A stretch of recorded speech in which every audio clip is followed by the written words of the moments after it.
welcome. Hit the like button, hit the subscribe button, hit the notifications bell. I am so glad that you all are here. It is Monday, December 27th, and it's a little past 6 p.m. here in New York City. I am here, and I am looking to have a nice conversation with all of you as we wrap up this year of 2021 and we approach the year of 2022. Meanwhile, I'll be turning back on this totally real painting behind me and we will have our chat. So welcome everybody, so glad you're here. The way this works, if you're not familiar with the format, the way we generally do this is I give my opening remarks. Then we do the roll call, and I call you out as I see you, names and locations, give everyone in the chat a chance to say where they're at and who they are, and get a shout out from me. It's a way of building the community around these live streams. And then after that, I answer your super chat questions until they're finished. I answer super chat questions. So if you have something you want me to talk about in the second half of the show, now would be the time to send me a super chat. I'll be writing super chats down throughout my opening remarks with this lovely pen. From there, we will go ahead. That's how it works. So welcome everybody. Hit the like button, hit the subscribe button if you want to be notified every time we do one of these. Be sure to hit the notifications bell. Glad you're here. Glad we're going to have some time to engage with each other this evening. Hopefully we'll be doing it a few more times later this week. And hopefully we have an opportunity to really have fun. Lately, I will say the Q&As have been a lot of fun. The last time we did Christmas evening, not Christmas Eve, but Christmas evening, we did this. And the Q&A was the bulk of the program. I didn't go on for that long in my opening remarks, but we went all over the place. We talked about what did we talk about? We talked about Kosygin and Brezhnev, and we talked about the Communist Party USA and the split with the PC USA, and we talked about all kinds of stuff. So if you wanna keep the stuff going, you tell someone it's a trot from what they are saying. How to tell. All right, wrote it down. And so the Q&As get pretty wild. They get all over the place. So that's really the fun part. But I'm going to give my opening remarks today. So we'll just jump right into the opening remarks. I'll be writing the super chats down. I'll be sipping the unnamed water beverage. Would be unnamed diet beverage, except it's a little late and I do want to get sleep. I have to get up early tomorrow. There's an important thing I need to go to tomorrow. So obviously I need to be up bright and early to get myself where I need to be. So I'm not drinking any more caffeine for the rest of the day. So I have just a chance of sleeping tonight, getting a decent amount of sleep. That's how it works. That's how the cookie crumbles, etc. So hit the like button, hit the subscribe button, hit the notifications bell. If there's something you want me to talk about, shoot me one of those super chats. I'll write it down and answer it in the second half of the show. And now we will roll right into it. We'll just roll right into it. So we are now approaching the end of the year of 2021. The year is approaching its end, and we all know at the end of the day, right? I mean, a year is not like some magical measurement, right? We know a year, it has astrological value, 12 months, the earth going around the sun, etc. Thank you, space communist. That's what we know. But calendars, clocks, these things give us an opportunity to measure what we've accomplished and to reflect on what has been done. And that's important. It's important to be able to reflect on what has been accomplished and what has been done. It's very important to do that. Very, very important to do that. if you want to find satisfaction in life, and I'm just being serious.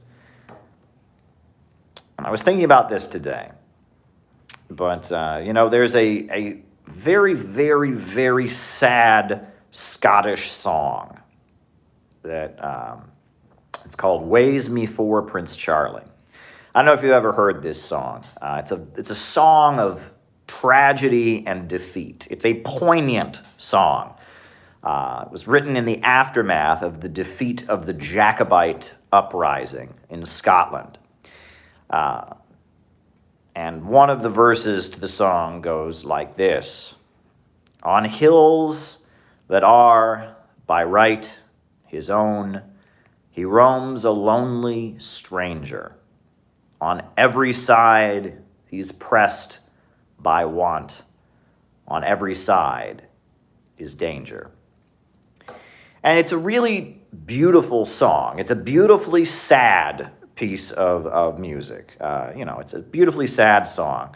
And what was it about? What is the song about? Well, the song is about this. It's about, I don't know if you're aware, but there was an uprising in Scotland called the Jacobite Uprising.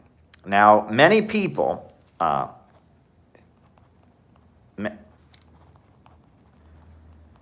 right, many people confusedly think that the Jacobite Uprising in Scotland was an uprising that was fighting for Scotland to be independent.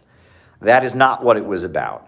It was about putting Charlie on the throne. There was one king in London, and the Scottish people rose up and revolted, not wanting to be separate from England and Wales, but rather wanting their guy, Bonnie Prince Charlie, to be the king. It was a mass uprising in Scotland, and it was mainly a class struggle. It was a fight between feudalism and capitalism. Capitalism had emerged to become the dominant system in England and in parts of Scotland, in Glasgow and elsewhere. And much of the Scottish Highlands was still feudal, still maintained the feudal system. There was still feudal aristocracy, etc. And on top of that, much of the Scottish Highlands was Roman Catholic in its religious beliefs. It held on to Roman Catholicism. So there was an uprising, the Jacobite Uprising, in which they fought to put Bonnie Prince Charlie on the throne of England, of Britain. And it was defeated. And after it was defeated, there was a genocide of the Scottish people. The Scottish Highlanders the Highlands were cleared. They cleared the Highlands. Scottish people were cleared out of the Highlands. There was a genocide culturally. They wiped out the Gaelic language. They worked really hard to wipe out the language that the Scottish people spoke. There was persecution of Roman Catholics, and it was a defeat of feudalism in the Scottish Highlands. In the aftermath of the Jacobite Uprising, there was genocide of the Scots, of the Scottish Highlanders who had been part of the uprising. They suffered a genocide. And you'll notice, I've made this point many times, but if you listen to bluegrass music, hillbilly music from the United States, from Appalachia, a lot of it will have references, obscure references to the Jacobite Uprising. There's a song, "Over the river to feed my sheep, over the river, Charlie, over the river to feed my sheep and measure up my barley." Well, Charlie is Bonnie Prince Charlie. And there are many bluegrass or Appalachian folk songs that reference a heroic figure named Charlie. That's a reference to Bonnie Prince Charlie, who the Scots were rallying around in the Jacobite Uprising. And after the Jacobite Uprising, when they were being, genocided, essentially, when they were being, having their language wiped out, having their children taken away from them, being forced to clear the land that they'd lived for generations, being forced out of the land they'd lived on, having their villages cleared. In the aftermath of the Jacobite Uprising, many Scots moved to the United States. And that's why, many Southerners in the United States, many Appalachians have Scottish last names. Irish last names are one thing, but Scottish last names. That's why you find that in the South. And what's interesting is that particular song, Ways Me for Prince Charlie. It's a bitter song of defeat, and that's in the aftermath of the Jacobite Uprising. You have many bitter songs of defeat among the Scottish people, and it's interesting because the Jacobite Uprising was not a Scottish nationalist uprising. They were not fighting for an independent Scottish nation, but it's after the defeat of the Jacobite Uprising that you have the birth of Scottish nationalism. Scottish nationalism emerged in the aftermath of that because there was a feeling that the Scots were being very much persecuted. And you can listen to there's many songs that are bitter, that are just bitter songs of defeat, of sadness. Of a people that are being defeated and having their culture, their way of life, their language wiped out. And it's just very bitter songs. And this song is Ways Me for Prince Charlie. If you listen to the lyrics, it's basically arguing that Bonnie Prince Charlie has magically taken the form of a bird. And he's flying through Scotland, and he's seeing all the awful things that are happening in Scotland in the aftermath of the defeat of the uprising. And he's flying, he's taken the form of a bird, and he's flying through Scotland, seeing these horrendous things that are happening and mourning for his people. That's basically what the lyrics of the song are about. Very sad stuff, but one of the verses that I was getting to, one of the songs we've gotten to, there's the song, there's the lyrics, this bird that's supposed to be, Prince Charlie has taken the form of a bird, and he's flying over Scotland, and the line is, on hills that are by right his own, or his ain, actually, if you speak, in the dialect of Scotland, but I'm just going to use the standard American English translation, I guess. On hills that are by right his own, he roams a lonely stranger. On every side, he's pressed by want. On every side is danger. And the idea is how tragic it must be for this great king, Bonnie Prince Charlie, who is the true ruler of Scotland, to see, to see all the devastation. The lyrics go on that, and then the bird saw some redcoats, that's British soldiers, it's English soldiers, and shook his wings with anger. Oh, this is not the land for me. This is the song. But that one particular line that I was referencing, on hills that are by right his own, he roams a lonely stranger. On every side he's pressed by want. On every side is danger. That speaks to a certain state of mind that I think all of us have gotten into, which is the state of mind of feeling like you have not lived up to your potential, feeling like what could be yours and what is rightfully yours is not in your hands. Right? That is a feeling. That is a feeling that many of us have felt. And in fact, I've noticed, many people point out that fantasy literature, right? Fantasy literature, not science fiction, mind you, not sci-fi, but fantasy literature. A lot of it has a very reactionary or right-wing edge to it. And one theme you will often see, it's a very common theme in fantasy novels and fantasy movies, is somebody who's supposed to be a king, or supposed to be a queen, supposed to be a princess, somehow ends up in the life of a commoner, and they spend the entire book or the entire movie or the entire TV show trying to regain their throne.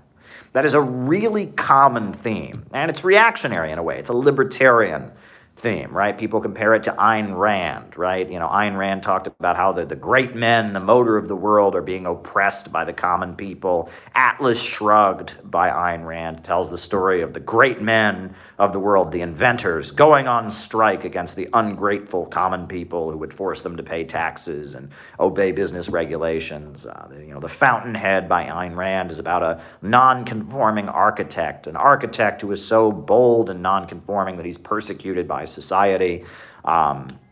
This is libertarian, extreme liberalism. Extreme liberalism, the celebration of the individual, the demonization of the bulk of the human race as the mob, and the idea that the great ones are held back by society and must struggle against the rest of society to regain their throne. This is a very reactionary, a very, very, very reactionary trope. It's a very, very reactionary trope. It celebrates radical individualism and demonizes the broad masses of people in collectivism. It's a very reactionary trope. But why does it speak to people?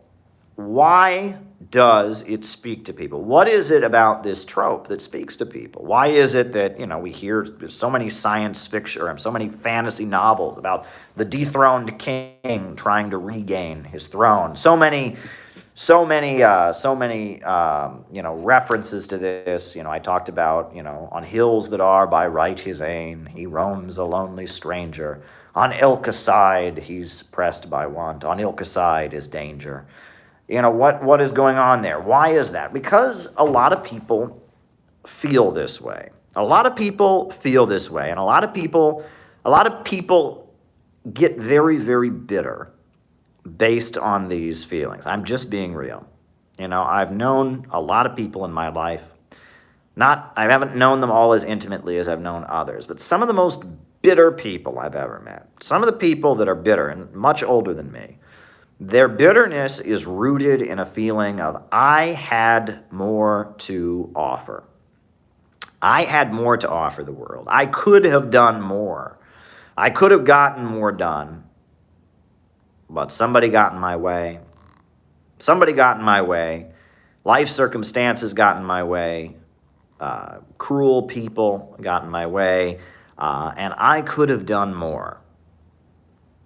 Right? That's a really, really common feeling among people who are bitter. I see Jenny Lynn referencing the boxing movie. What is it? What is the movie with Marlon Brando? I could have been a contender.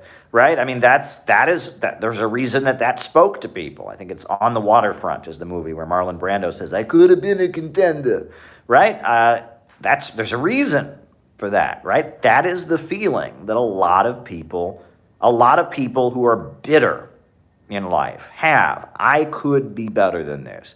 I could have done better than this. I had more to offer the world, but I was not utilized. And a lot of libertarian propaganda promoting neoliberalism and free market capitalism appeals to these kinds of feelings. It does. It really, really does. It appeals to these kinds of sentiments because they are so widespread, right? I am capable of more than this. I am capable of accomplishing more than this. I could have done better. I could have done better. I could have gotten some more done. I could have accomplished more in my life. But the world pushed me aside. I didn't fulfill my potential. I didn't make the contribution I was capable of making. I didn't achieve what I was capable of achieving. And now I am resentful of this. Now I'm bitter of this. This is a really, really common sentiment. It's a really common sentiment. But I've got to tell you that there's a problem with this sentiment. There's a big problem with this sentiment. And the problem is a lot of times the people who have this trope, and I'm just going to be real with you, right? And they don't want to hear this. And if you're a person who feels this way, you don't want to hear what I'm about to say. You don't want to hear what I am about to say, right? Right. Left. I'm turning a liberal. All right. Stopping. Pessimism. Fire. Pollution. Writing it down. But if you're one of those people who feels that way, right? And especially if you're younger and you feel this way, but if you're older and you feel this way, if you're somebody who feels that way, I really don't want to say what I'm about to say. It's like, and that's the thing. I'm not here to tell you what you want to hear. I'm here to tell you what you need to hear. And you may not like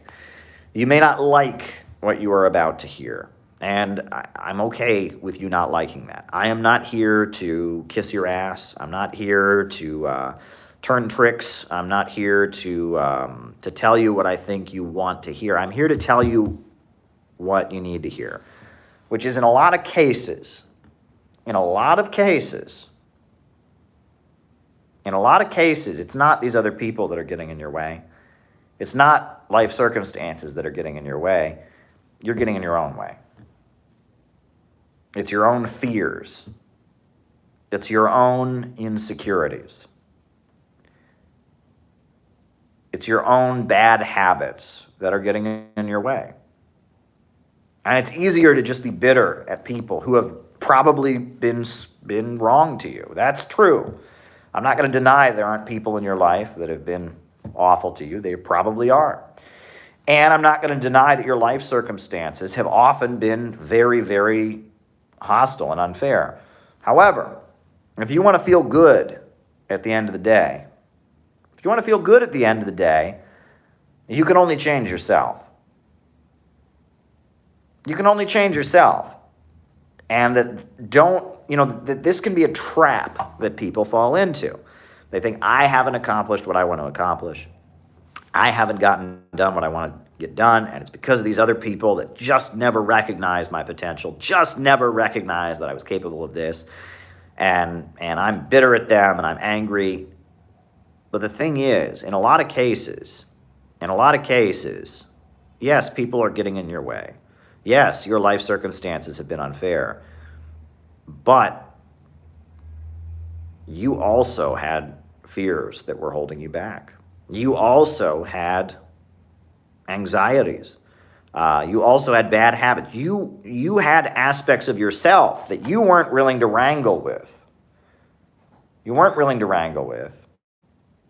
And that led you to this conclusion, right? And that is a very, very common thing, right? If you're not willing to challenge your own bad habits, if you're not willing to challenge your own life circumstances, if you're not willing to say, okay, I might not be able to change these assholes that are getting in my way, I may not be able to change my life circumstances, but I can change myself. I can change the way I'm doing things. If you're unwilling to do that, you're not going to move ahead. What does moving ahead mean? What does moving ahead even really mean, right? In the capitalist sense, it's like, oh, I want to, move ahead and make more money at my job and start a business. And that's not what I'm talking about. Moving ahead means being more true to yourself. At the end of the day, that's what moving ahead really means. I'm being real with you, right? There are plenty of people who make lots of money and are very unhappy. There are plenty of people who don't make very much money and don't, have a very comfortable life, but they feel they don't have this curse of feeling like they haven't achieved their potential, right? The idea is to be true to yourself. If you really believe in something, but yet you don't do anything to advance that cause, you're going to feel quite miserable, right? If you are somebody who really believes in communism and Marxism, but you're unable to actually do any activism, you're unable to join a Marxist group, you're unable to be part of a community struggling for these things, you're unable to feel like you've made your contribution to the class struggle, you're going to feel this way. You're going to feel like, I had so much to offer and society or everything was against me and I couldn't do it. You're going to feel at odds with yourself, right? And that's really what it gets down to, right? I mean, if you're a really good poet, right, and, you feel like you have really good poetry, but you never have an opportunity to write it, you never have an opportunity to get your poetry published, you are going to feel this way. The essence of this feeling is feeling like your contribution or your abilities have been underestimated and that you haven't been true to yourself. You haven't been true to yourself. And that is the root of this kind of resentment. It is that you are living in a way that is at odds with who you truly are. It doesn't mean you have a job you don't like. Most people do. That doesn't mean that you have to do things you don't want to do. All of us do. The idea is that you are not able to feel like you gave your all to something you believe in. You feel like you are not living truthfully. You're not truly living according to the principles that you believe in. You feel at odds. You feel at conflict with your inner beliefs. Your life is going one way, and what you know to be true is going in another way. And it is a huge feeling of frustration and demoralization. When your life is going one way, and what you believe in and what makes you feel true, the principles that you espouse, the ideas you believe in are going in another way, that is a huge source of anxiety. I believe one thing, I'm doing something different. I want to accomplish blank, but I'm instead accomplishing X, right? This is the source of a lot of people's frustration. It's the source of a lot of people's frustration, right? And again, there is a fear of looking inward. It's easier to look outward. It's very easy to look outward and shake your fists at all the things in the world that are getting in your way, that are preventing you from being true to yourself. It's very easy to do. It's not so easy to look inward, because if you're going to change how you interact with the world, if you're going to change how you live your life, if you're going to change how you think about other people, if you're going to change how you relate to other people, that is terrifying. It's terrifying. It's very, very terrifying. You have to unlearn certain behaviors. You have to unlearn certain thoughts. You have to unlearn, and it's a terrifying feeling. It's a terrifying feeling. It's far easier to rage, to just be full of rage at the world outside than it is to interrogate and reshuffle and renegotiate the world inside. It's very, very difficult to do that. Very, very difficult to do that. But it's what you must do if you want to move ahead. It's what you must do if you want to be more true to yourself, if you want to find the satisfaction in life that every person craves. Now, let me add that this all may seem kind of roundabout and complicated and esoteric, and I'm on some kind of self-help ramble, and I'm talking about Scottish poetry and Ayn Rand and all of that. But let me get to the point.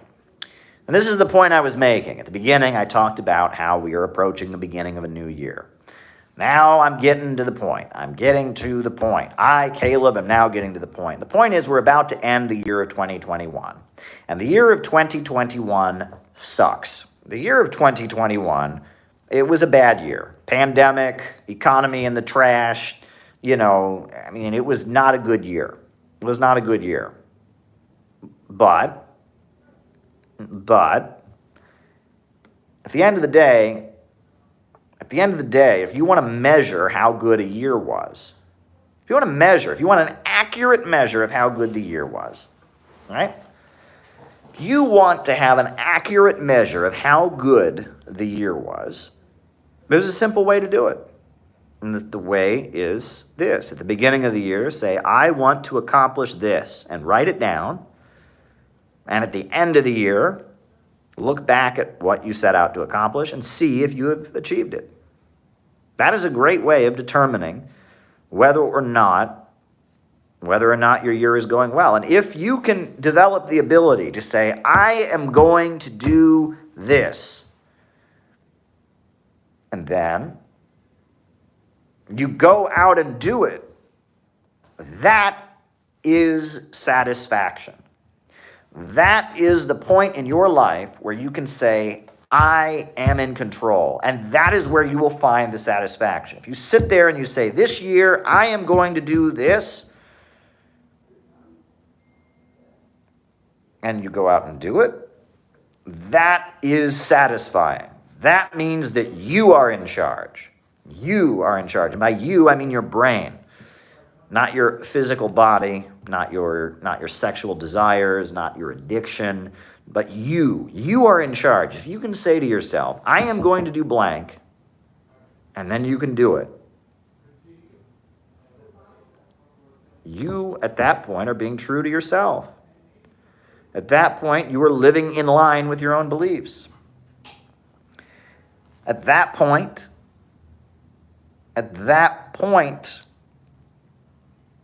you are able to feel as if you are being true to yourself, and you're able to live a comfortable existence. Now, that said, who says that it has to be a year? Why not say it every week? Why not every week say, this week I'm going to do blank? Why not? Better yet, why not every month say, this month I am going to do blank? In fact, why not every day? Why not every single day? Wake up and say, you know what? Today in the morning, I am going to do blank. And at the end of the day, look over your day and say, okay, did I do blank? Right? That is asserting control over yourself. That is, in a way, the most powerful that you can ever be. If you can do that, if you can wake up in the morning and say, today, I'm going to do blank. And at the end of the day, you look over and you say, okay, this morning I said I was going to do blank, and I did blank. If you can do that, you are the most powerful person in the world. If you have the ability to force yourself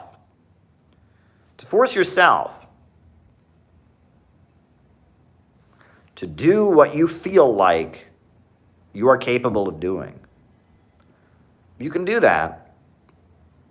If you can do that, you will feel powerful, and you will feel great, and you will stop resenting the world around you, and you will instead look at your life with satisfaction.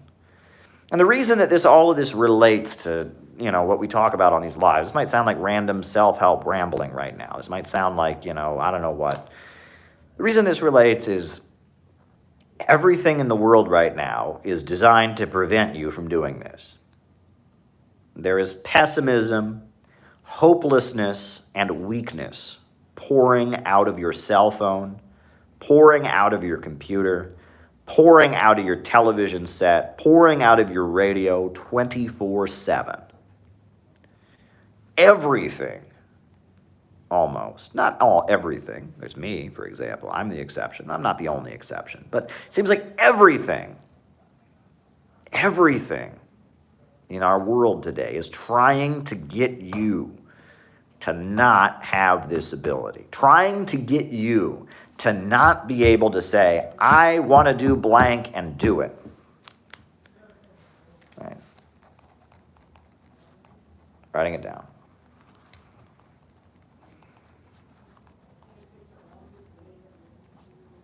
Everything seems to be trying to cultivate the weakness about you, right? An animal, right? We got the Skinner box, right? We got the Skinner box. We've got the mice who run through the cage and chase after run through the maze, and they chase after the cheese. And an animal seeks pleasure and avoids pain. And so much of what our society does in the media, in the social media, in the mass communications, in the advertising, is about cultivating you to be like an animal. Cultivating you to be like an animal. Cultivating you not to assert control over yourself, but instead live in this existence where you're just seeking pleasure and avoiding pain. And to cultivate you to be weak. Cultivate you to be controlled, right? I want to go here, I want to go there. That's what it's about. That's what they're trying to do. That's what they're trying to do. It's about cultivating you to be weak so that you can be controlled. Cultivating you to be a slave to your body, a slave to your desires, a slave to your short-term pleasure, a slave to someone else's control.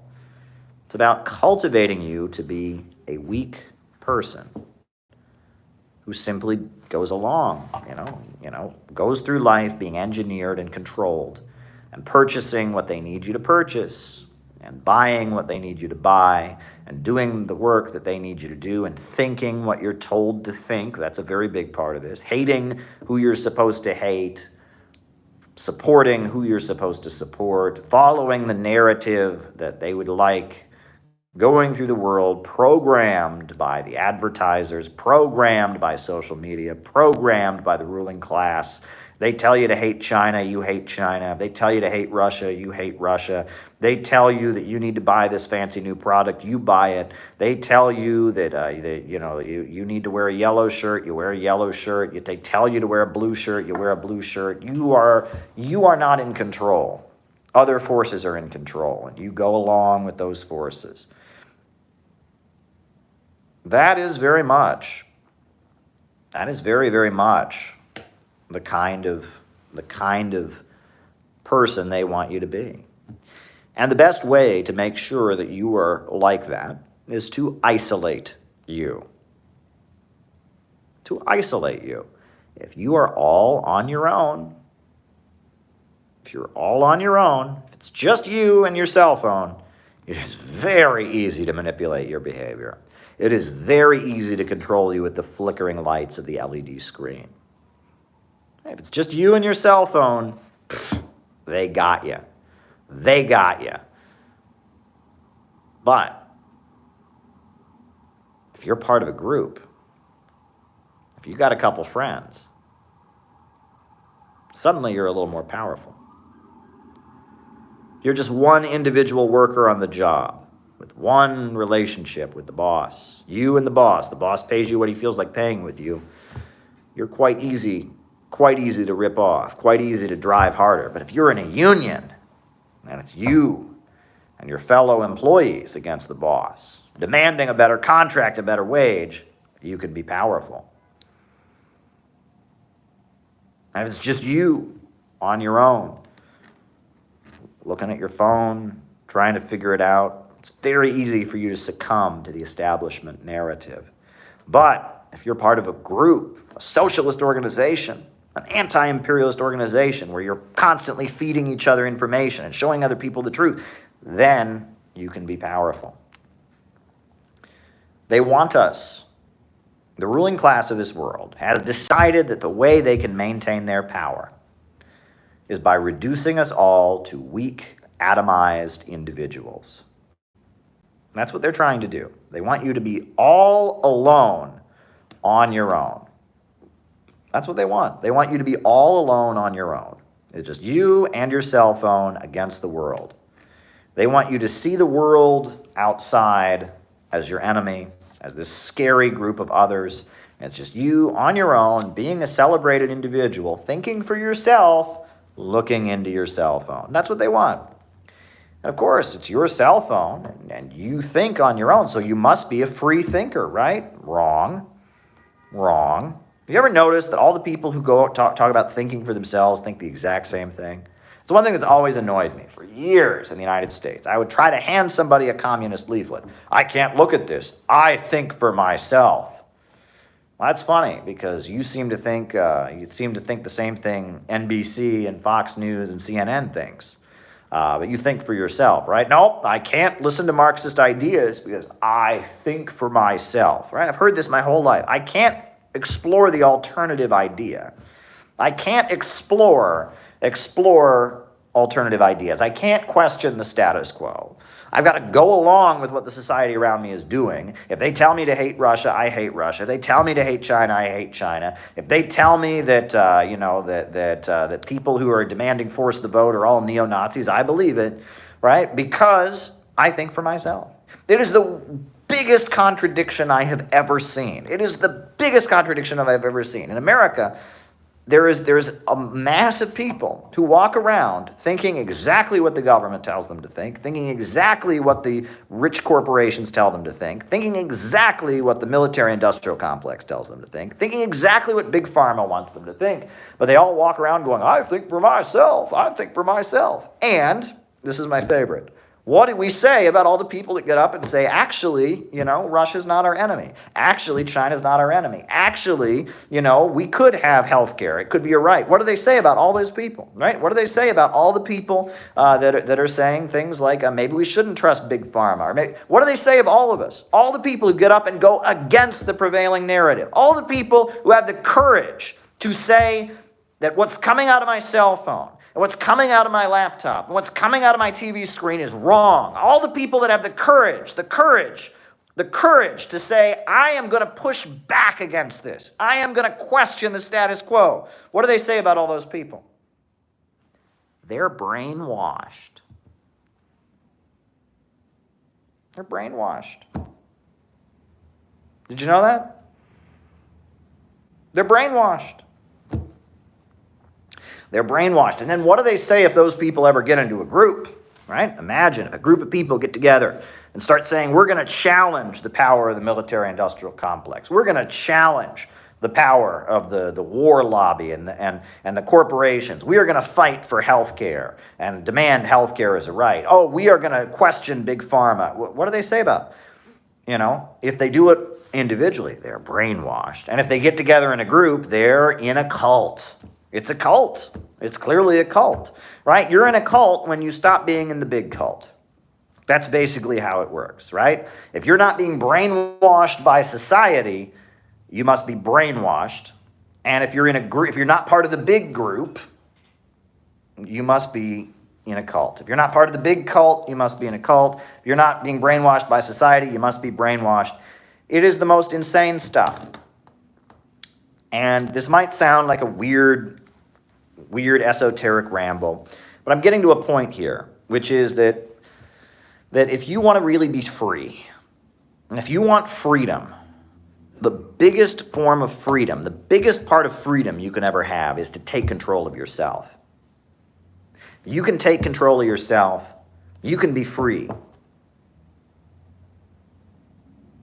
If you can wake up in the morning and say, I am going to do this, and make yourself do it, you can be free.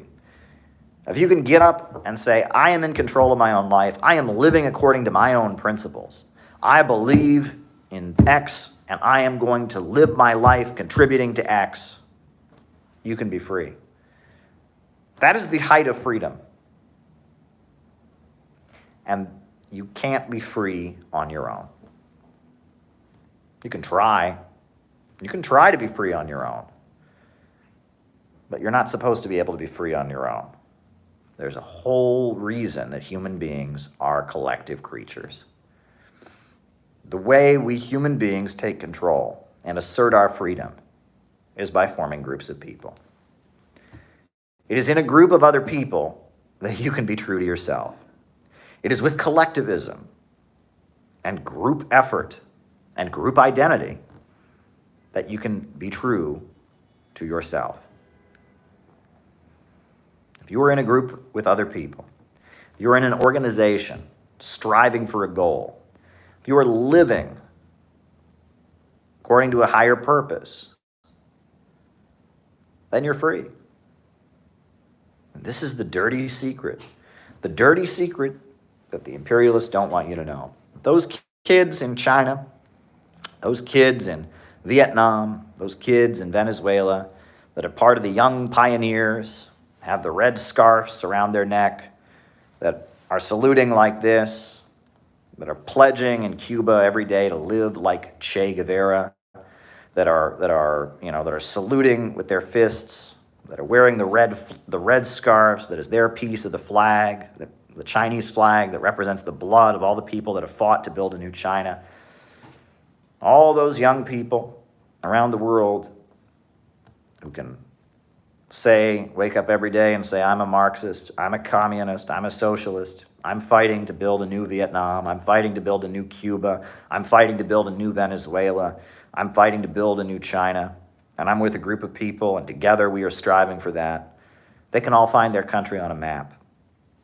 And they can all wake up in the morning and say, I'm living true to what I believe. I am living true to the principles that I believe in, and I'm part of a group of people who share those principles and are striving for those principles together. And that is a form of freedom that you will never have as an atomized individual in this society. You will never have that. You will never have that if your cell phone controls you. You'll never have that if Facebook controls you. You will never have that if you are controlled by your desires, controlled by an addiction, controlled by sexual lust. You'll never have that.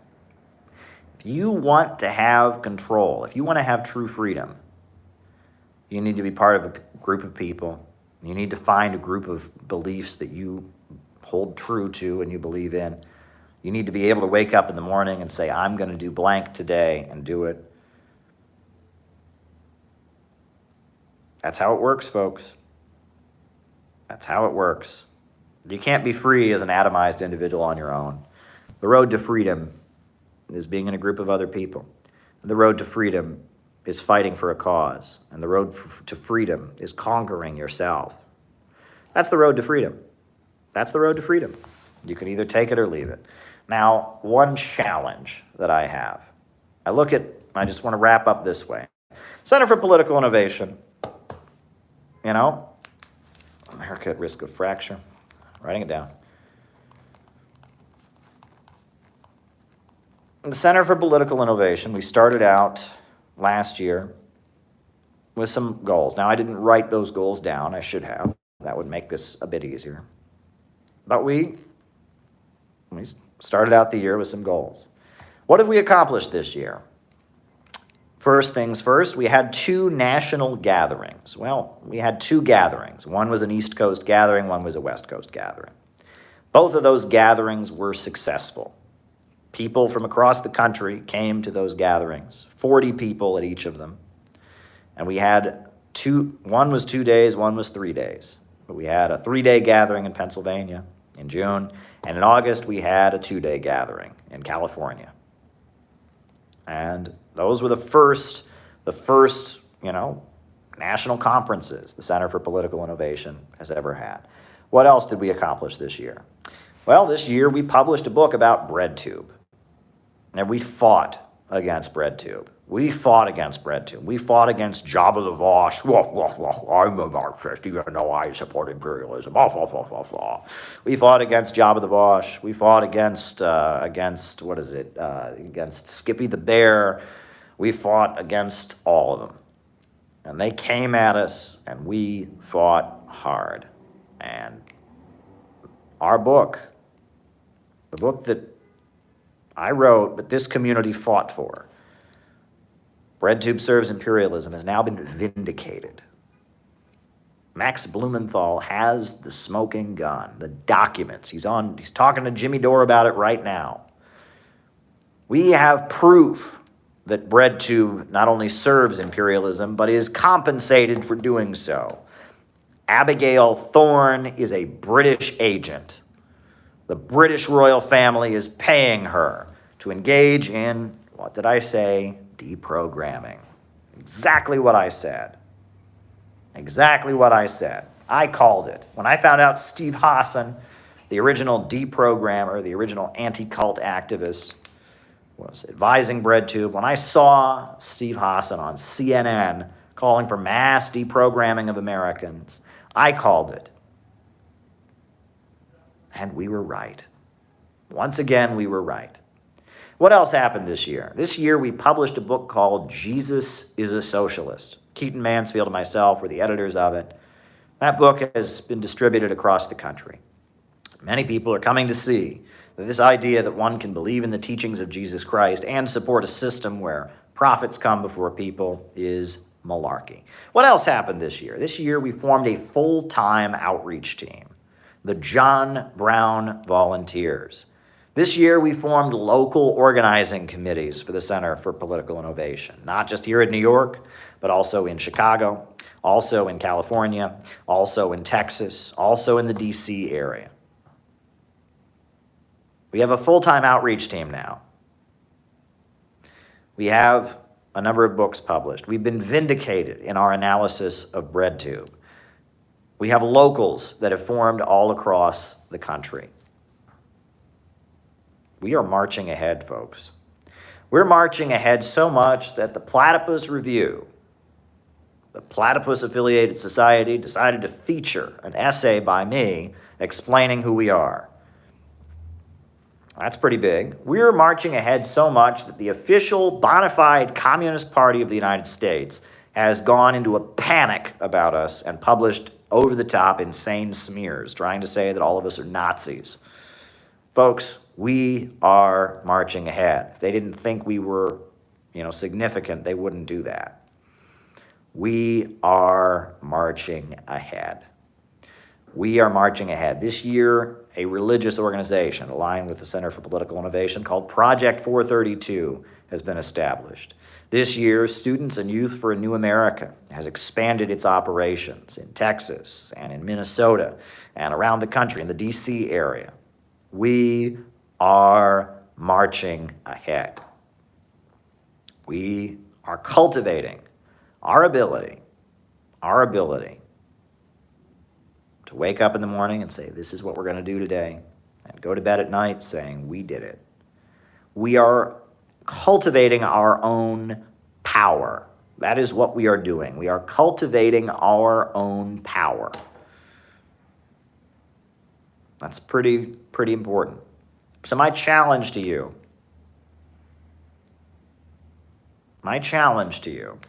for this year, my challenge to you, if you are an adherent of the Center for Political Innovation, if you consider yourself to be part of the city-building tendency, my challenge to you is between today and the end of this year, and even if you're a couple days late, it's fine, to email me. Just send me a personal email, calebmaupin@gmail.com, no spaces, periods, or anything. Caleb Maupin, all one word. Email me. Send me an email telling me what you will accomplish in 2022. Send me an email.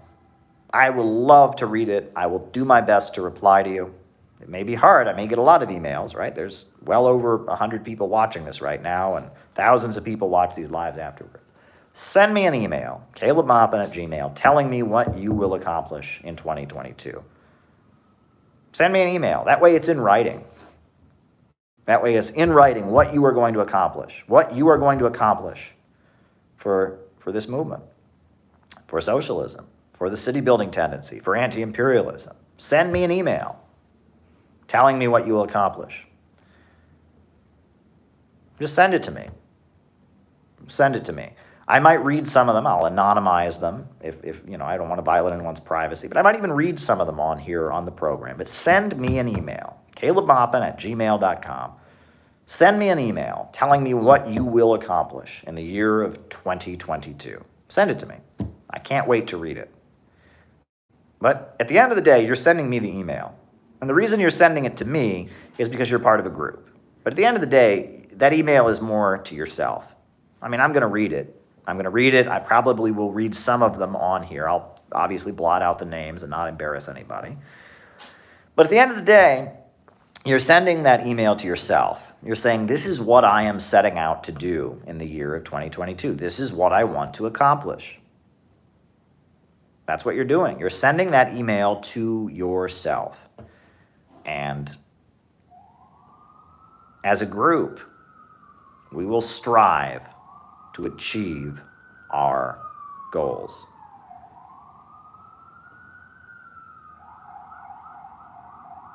That's what I can offer you.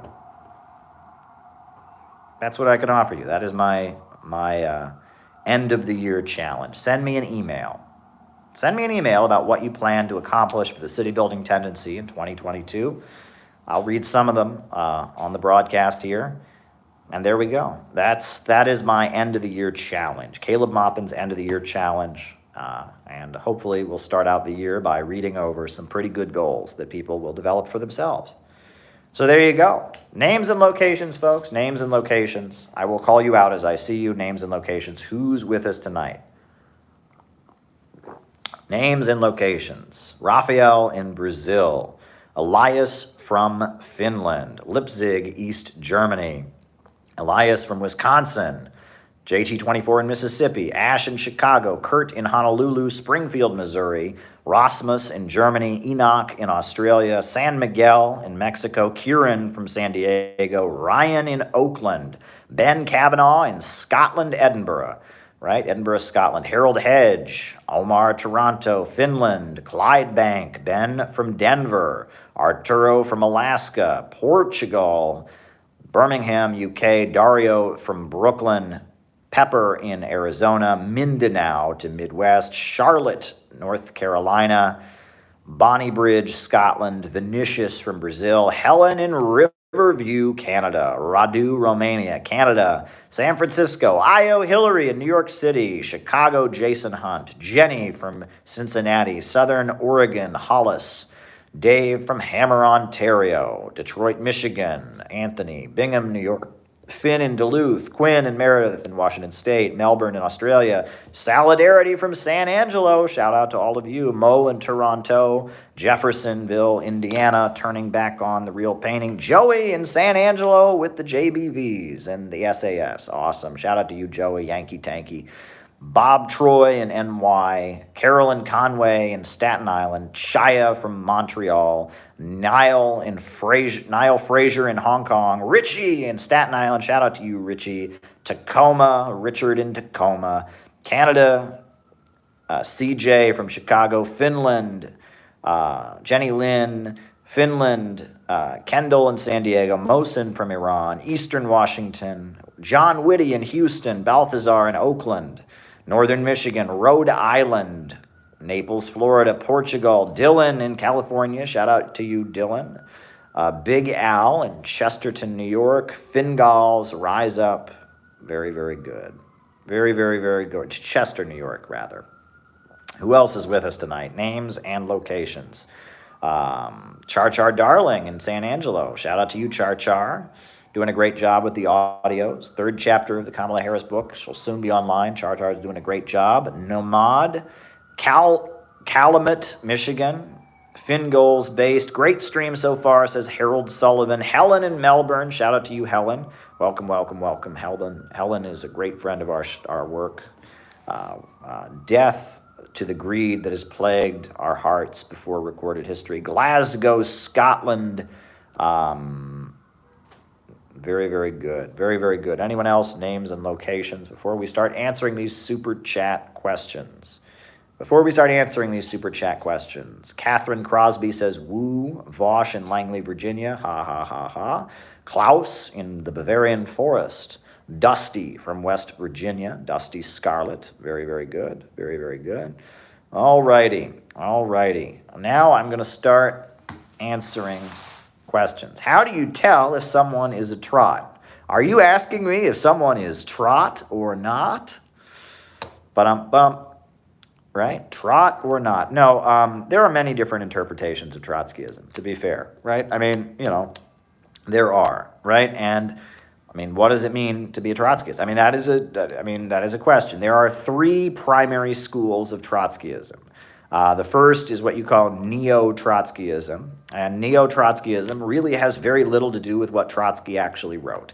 Neo-Trotskyism is people that don't want to be associated with the Soviet Union. They declare the Soviet Union to be state capitalist or bureaucratic collectivist, and it is a form of new left anti-communism. And Trotsky himself denounced third camp Trotskyism, neo-Trotskyism. Max Shachtman, Martin Aburn, the ISO, the International Socialist Organization, the International, I don't know who that is, the International Socialist Tendency, that is the primary form of Trotskyism that you will encounter in the world. It's what you call third camp Trotskyism, has very little to do with what Trotsky wrote. They just hate all the socialist countries. They want, workers' power from below or something like that, and, that's that. That's the first school of Trotskyism. The second school of Trotskyism is what you can call mainline Trotskyism. These are folks like Socialist Alternative in the United States, the Militant Tendency in the United Kingdom, the Socialist Workers' Party of the United States, Pathfinder Tendency. These are folks that are really into labor unions. They really like labor unions, and they don't really support socialist countries, but they admit they're not capitalist, right? They'll admit that China and North Korea and Cuba are not capitalist, but they don't really support them. They consider them to be Stalinist regimes. If there's a CIA protest movement in these countries, they'll support it. But if you press them, they know that they're not capitalist, but they tend to focus on labor union organizing. They like unions. In the United States, they will agitate to form a labor party, to break with the Democratic Party, and that's mainline Trotskyism. And then you have the third current of Trotskyism, which is what you call orthodox Trotskyism. Orthodox Trotskyism. And orthodox Trotskyism is extremely, extremely esoteric. And these are groups that very, very much want to stick to the letter of what Leon Trotsky said, and often they have beliefs that are very, very far out of the mainstream. There's one group that believes in space aliens. I believe they're called what are they called? They're the Pabloists, or no, they're not the Pabloists. They're the Posadists. The Posadists that believe in space aliens, and there are some groups that it's third camp Trotskyism, right? These are Orthodox Trotskyists, and the Orthodox Trots, the Ortho Trots, they tend to often take pretty decent international positions, right? I mean, because they're true to the teaching. They will, for example, the Spartacist League is an Orthodox Trotskyist group. They took a very good position on Ukraine and on the Russia situation. They are not interested in Russophobia. They're not interested in the new McCarthyism. They stuck up for Russia when it came to Crimea. The headline of their paper said Crimea is Russia, and they got it because they're whatever. They're out of, they're not trying to be part of the synthetic left, and the World Socialist website, they are Orthodox Trotskyists, and on their international issues, they take some pretty good stands, and they have been very critical of the 1619 Project. Again, they're sticking to what Trotsky said, right? Like religious fanatics that stick to the Bible, they are sticking to Trotsky's teachings. And because of that, they will often take decent positions. But at the end of the day, I'm not a Trotskyist. I reject the theory of permanent revolution. But Trotskyism, those are the three primary interpretations of Trotskyism that are out there. Now, for a long time, I was part of a group called the Workers' World Party. They thought they were Trotskyists. They were the global class war tendency, and they had a unique, weird interpretation of Trotskyism where to be a true Trotskyist, you never study Trotsky, you never quote Trotsky, and you become friends with Stalinists. It doesn't make any sense. And it was a cult of personality. It was the teachings of Sam Marcy, and Sam Marcy was a leader of the Communist Party who went renegade, and, because he wasn't in the Communist Party, he had to be a Trotskyist, but he was too pro-Soviet to really ever be a Trotskyist. He supported the Soviet Union too much. So he just became his own thing. And, the Sam Marcy tendency, that's a big part of U.S.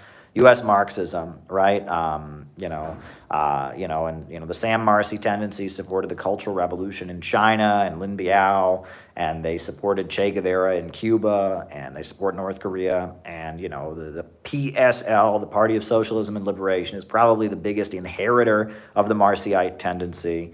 There's also the Workers' World Party that's still around. It's pretty much dead at this point, but there's something left, right? And there's also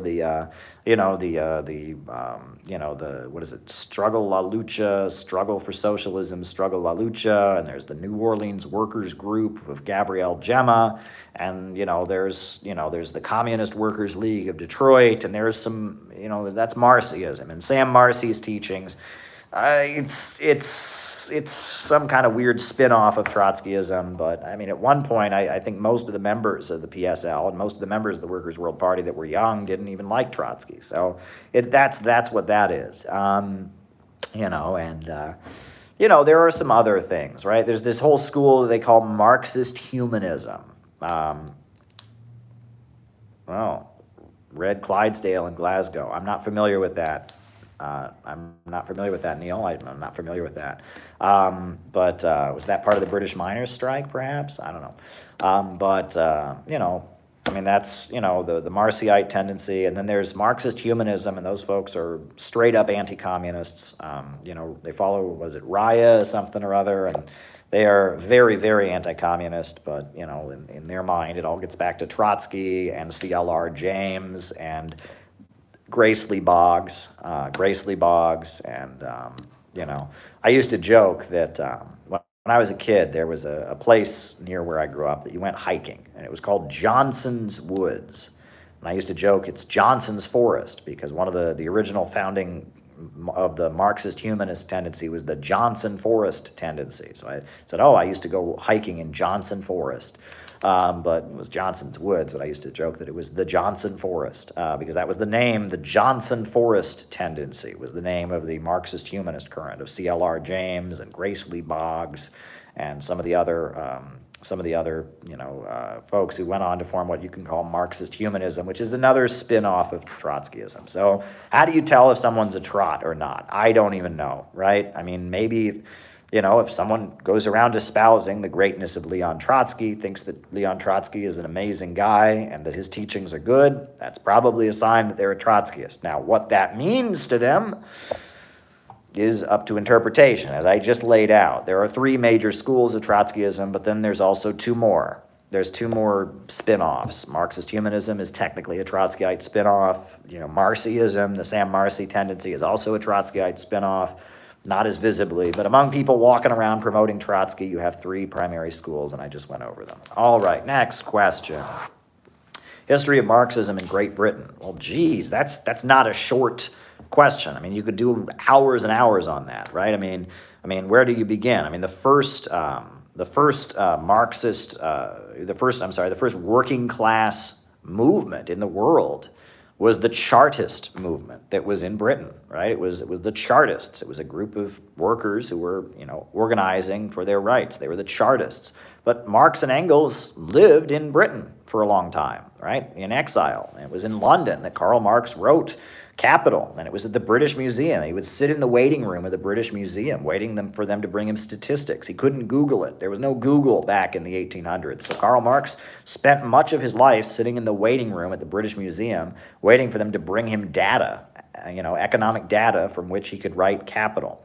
In Britain, there were the textile mills where workers, they made cloth in the textile mills, and the textile mills, there were a lot of textile strikes. The first the International Working Men's Association, was organized by British workers, right? In Britain, you had eventually the emergence of the Labour Party, which was a party that claimed to be a socialist and Marxist party, right? The Labour Party very much claimed that it was a Marxist party. It wasn't, but it was a reformist party, but it kind of captured the energy of the organized labor movement and Marxism. And, you had, social democracy really expanded in Britain around the time in the lead up to World War I, but then even after World War I.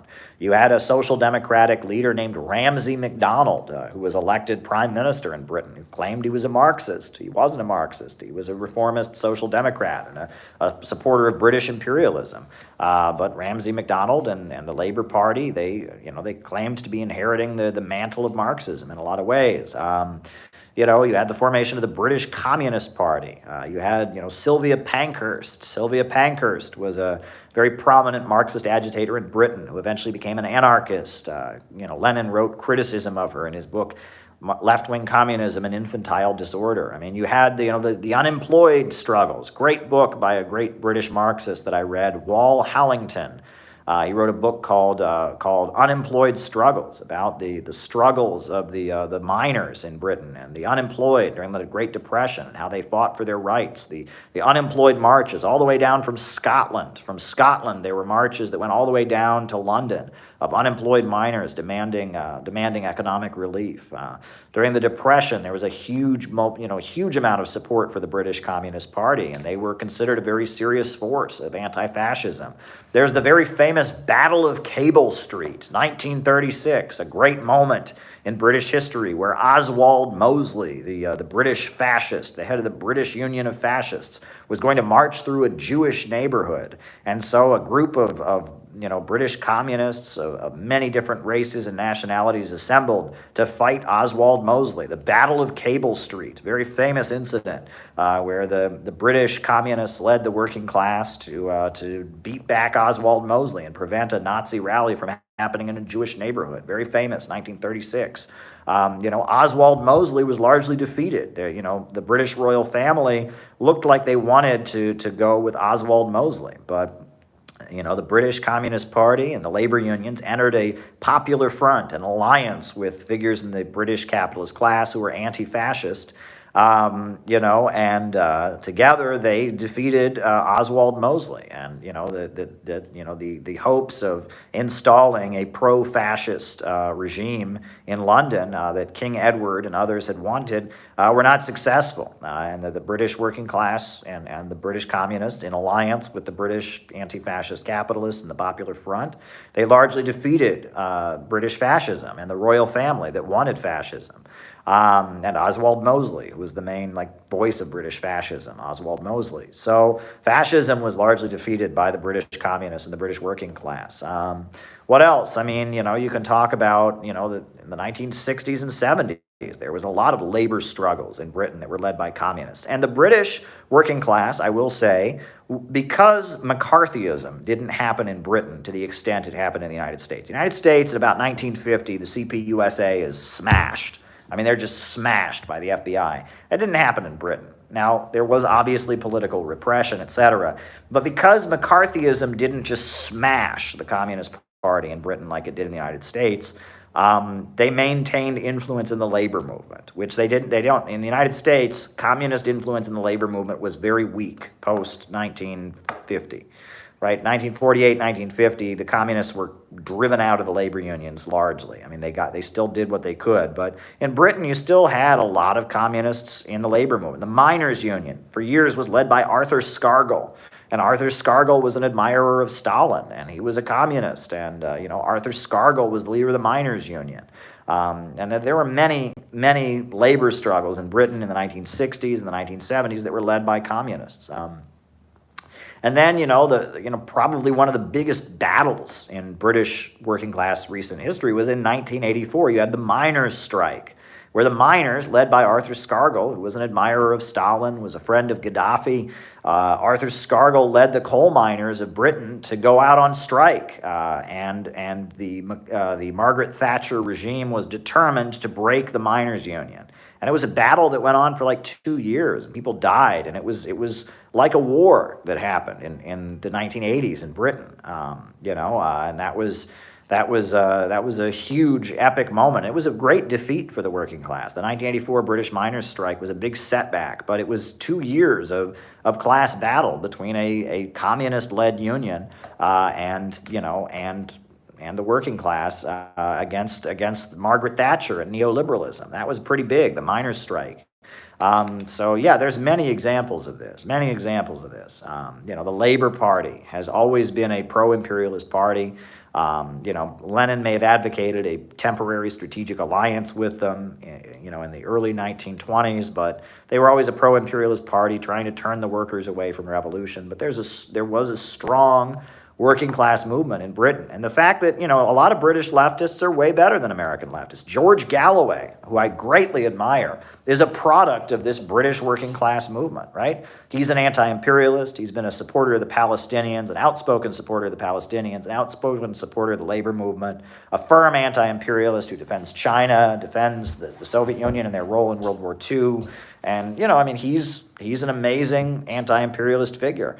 And you can have a figure like George Galloway. George Galloway was in the parliament in Britain for a long time, for years, for many decades. He was a member of parliament. He only got kicked out of the parliament when he came out against the Iraq War, and they kicked him out of the Labor Party. And then he still got reelected to the parliament on a smaller party ticket. And he's now leading the Workers' Party of the United Kingdom, which is a kind of a coalition party. You've got the CPGBML and Harpal Brar and some of those forces involved, and the Workers' Party. And there's a strong history there. I could go on for hours about British working class history. My study has mainly been on the history of Marxism in the United States, but there's a much richer history of Marxist and class struggle stuff in Britain, because Britain, has, Marx was living there, for goodness sakes, and, they didn't have the McCarthyism that we had, and so it's complicated. But I hope that's a good summation of what I know about British history.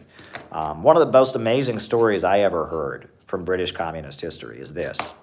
I'll just end with this section with this. In World War II, they were bombing the major cities in Britain. London, you know, London, Edinburgh in Scotland, you know, I mean, there was bombing, you know, by the Germans, by the Nazis. And the people were in danger from the bombing. And so they went to the subways for safety. But the British government didn't want them in the subways. They said, you can't stay in the subways. And so the communists organized the British workers to occupy the subways so they could stay in the subways and not get bombed. Did you know this? We've all seen the videos. If you ever watch anything about World War II, they show British people living in the subways, you know, and like how they set up in the subways. All kinds of people slept in the subways and all that to keep safe. What they don't tell you, it was communists who fought for the right to occupy the subways. They don't tell you that, but that happened, right? The communists fought for the right to occupy the subways and got, you know, beaten up and arrested by the police who wanted to clear them out of the subways and said, you got to stay above ground and get bombed. And they said, no, we're not going to get bombed. And the communist clubs in neighborhoods organized people to occupy the subways, to be safe from the bombs of the Nazis. That's one of the most beautiful stories I've ever heard. I've seen many a movie, many a film about the history of World War II that shows people in the subways. They don't tell you that it's only because of communists and their organizing that British people had the right to stay in those subways and be protected from the bombs, right? Amazing stuff, amazing stuff. All right, is the synthetic left liberalism turning to illiberalism? I mean, yes and no. I mean, there's an element, you know, I wonder, you know, World War II only happened once. There was World War I, which was completely different than World War II. Who's to say that fascism is going to be the same way next time? Right? I mean, we know what 1930s fascism looked like, but I'm starting to look at the synthetic left and just how vicious and destructive they are. And I'm wondering if this is where fascism will ultimately come from, right? If it'll be woke fascism. You know, Mussolini's fascism in Italy had a weird like pseudo-progressivism to it, right? It was futurism and you know, it claimed to be for the worker, but in practice it was going around beating up people, breaking strikes, attacking people. And I'm starting to wonder, I see the synthetic left, and yeah, they claim to be, you know, fighting for the people and all of that, but they hate average Americans. They want to beat them down. They want to drive down living standards. They believe, in kind of, you know, beating down and demolishing the U.S. economy. And I wonder at this point if the synthetic left is going to be the fascism of America. If this is what the illiberalism, when liberalism in the United States collapses into illiberalism, if this is how it'll happen, if it'll be in synthetic left clothing. It's possible. I mean, who knows what might happen. But at this point, I'm looking at the synthetic left. I don't think the Trump people are big enough and powerful enough to be fascism in the United States. They've been defeated. They've been broken. I mean, January 6th was the last hurrah, and I don't think there's going to be a revival of Trumpism. I don't think the Trump people are going to march back into power. I'm starting to think that it'll be the current that brings illiberalism to the United States and moves the United States towards some kind of fascism, if we go that direction, will come from the synthetic left. It'll be and they're using the social media and the emotional manipulation and it's all about libidinal release, the glorification of destruction. There you go. All right. Will stomping out pessimism in the United States require a cultural revolution? Well, first of all, when you say cultural revolution, I hope you're not referring to what China did during the Cultural Revolution, because I don't agree with that. What China did during the Cultural Revolution, Mao was a great leader in many ways, but the Cultural Revolution was a disaster, and I would never want to live through something like the Cultural Revolution in China. And if you just mean, kind of changing U.S. culture forcibly, like mobilizing the population to change the arts and the media, I mean, okay, I can see that. But honestly, there is an optimism in the American spirit. There is an optimism in the American spirit. And I feel like it can be tapped into. I don't think it's been completely drowned out. I don't think you would have to defeat the pessimism from above. What those of us who believe in Marxism need to do is we need to tap into the optimism that is deep within the American spirit. Because it's already there. There is a deep optimism in our culture. And part of the reason I think some people are turning to pessimism is because a lot of the optimism in the United States is bullshit optimism. It's stupid optimism, right? Like Norman Vincent Peale, is the glass empty or is the glass half full? Is the glass half empty or is the glass half full? I'm Dr. Norman Vincent Peale, and I wrote the book, The Power of Positive Thinking. You know, I was watching a clip of Dr. Norman Vincent Peale, right, who was Donald Trump's pastor, right, by the way, right? This was Donald Trump's pastor who we went to church with on Sunday. Daddy Trump, Papa Trump, you know, would take little Donald and his brothers to church to listen to Norman Vincent Peale in his church in Manhattan. And I was watching a clip of this man, and I just thought, this is the stupidest thing I've ever seen. And he's on there, he's like, I was walking through the streets of Hong Kong the other day, and I went to a tattoo parlor. And when I got to the tattoo parlor, I saw various tattoos that people would get on their arms. One of the tattoos said, Born to Lose. Who would get a tattoo that says, Born to Lose? I would get a tattoo that says, Born to Win. It was just the dumbest thing. It's this like power of positive thinking, this optimism, which, okay, I agree with that, right? Optimism is good. Have a good attitude, etc. But it's like you listen to Dr. Norman Vincent Peale, and it's just the stupidest optimism you ever heard. It's just this, and it's sad, right? And that I think a lot of people, we've heard that kind of optimism our whole life. Is the glass of water half empty or is it half full? It's like a great example of stupid American optimism. Stupid American optimism. A child is being bullied in school. This is a really common experience. This is like the most oldest American cliche ever. The kid is being bullied in school. Comes home to his parents. Says, kids at school are bullying me. And what is the classic American, like Norman Vincent Peale response that a parent tells their kid when they're being bullied? Well, you have to decide that they're not laughing at you, they're laughing with you. That doesn't really help a kid who's being bullied. It doesn't really help, right? School bullying can be very vicious. If you say to a child, hey, you're being bullied, and you just say, oh, well, it's easy. You just have to decide they're not laughing at you, they're laughing with you.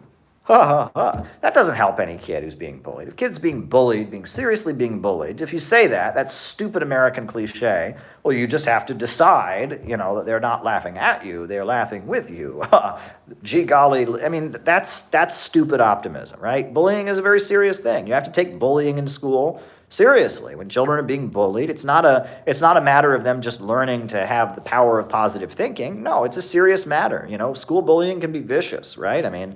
Kids get injured, kids get beaten up. Kids have, kids can be traumatized for life by some of this stuff. Bullying is not a good thing, right? And if the response of the parent is, oh, just decide they're not bullying you, and that's classic. That is like, go back to the 1950s and, all that. Oh, just decide the kids aren't laughing with you, or laughing at you, they're laughing with you, young man. That is the answer. They're not laughing at you, they're laughing with you, young man.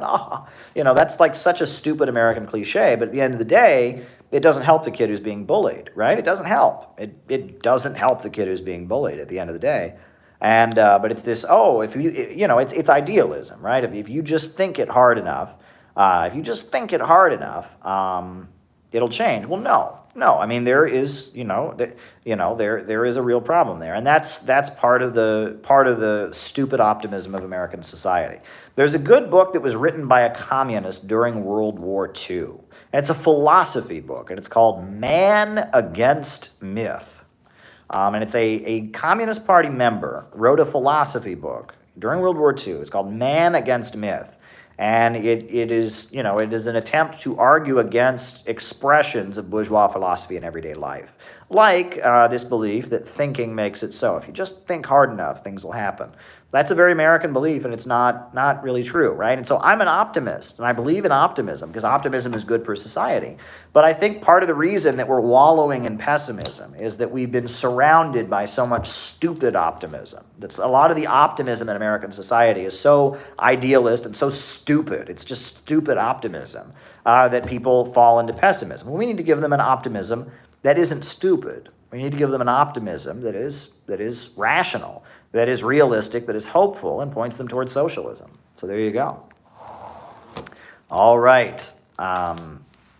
Was 2018 a turning point in our current politics? I don't think so. I mean, 2016 was a turning point, and 2011 was definitely a turning point. The year of Occupy Wall Street was definitely a turning point. And the year of 2016 that Donald Trump was elected was a turning point. But 2018, was that a turning point? I don't see 2018 as necessarily a turning point. I see 2018 was kind of a culmination of a lot of trends. I don't see it as a turning point necessarily. Maybe I'm wrong, but I mean, it was an escalation. Things escalated, right? So 2016, Donald Trump gets elected. 2017 is the year of Charlottesville. 2018 seems like a distant memory. Haven't we been having this pandemic for 20 years or something? I mean, it's ridiculous. But there you go. All righty. Is America at risk of fracturing? Is America at risk of a fracture? I do believe that there is a possibility of the country balkanizing. Culturally, we are moving so far apart from each other, right, in terms of, culture and our worldview.